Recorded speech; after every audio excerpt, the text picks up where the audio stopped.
नमस्कार सम्माननीय सभापति महोदय पूज्य गुरुजी गुरुमा वृंद एवं मोर छोट बड़ भाई और भौणी एवं मोर सहपाठी गण मु संबित पंडा सरस्वती शिशुमंदिर प्रथम श्रेणी छात्र अटे आज ये भाषण मध्य मु ओडिया मो भाषा बढ़िया किसी कहवा सुजोग पाई मुझे धन्यवाद कर बड़ पाटी निजको जदि मु पचारे प्रश्न मातृभाषा मोर किए तार हुए परिचय दिए जहाँ कुतुदिन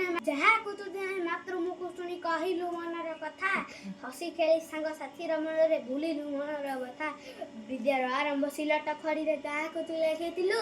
मातृभाषा पर अटई तोहर आज ताकू भूली गलु व्यक्तवादी विशाल बेला कोटि वीरଙ୍କୁ जन्म ଦେଇଥିବା କୋଟି କୀର୍ତ୍ତିର କୀର୍ତ୍ତି ଅର୍ଜନ କରିଥିବା ତଟିନୀ ଯଜମାନିନୀ ସୁଜଳା ସୁଫଳା ସତ୍ୟ ଶ୍ୟାମଳା ସୁଫଳା ସତ୍ୟ ଶ୍ୟାମଳା ଏ ମୋର ଉତ୍କଳ ଯାହାର ଆଧୁନିକ ନାମ ହେଉଛି ଓଡ଼ିଶା। ଓଡ଼ିଶାରେ ବିଭିନ୍ନ ଭାଷା ଅଛି ଲୋକ ରହୁଥିଲେ ମଧ୍ୟ ଓଡ଼ିଶାର ପ୍ରମୁଖ ଭାଷା ହେଉଛି ଓଡ଼ିଆ। ମୁଁ ମଧ୍ୟ ଜଣେ ଓଡ଼ିଆ ଭାବରେ ନିଜକୁ ଗର୍ବିତ ମନେ କରେ। ସତରେ ମୁଁ ଓଡ଼ିଆ ଭାରି ବଢ଼ିଆ। ଆଉ जो ज्ञानी गुणी मैंने ओडिशा बाहर निजकू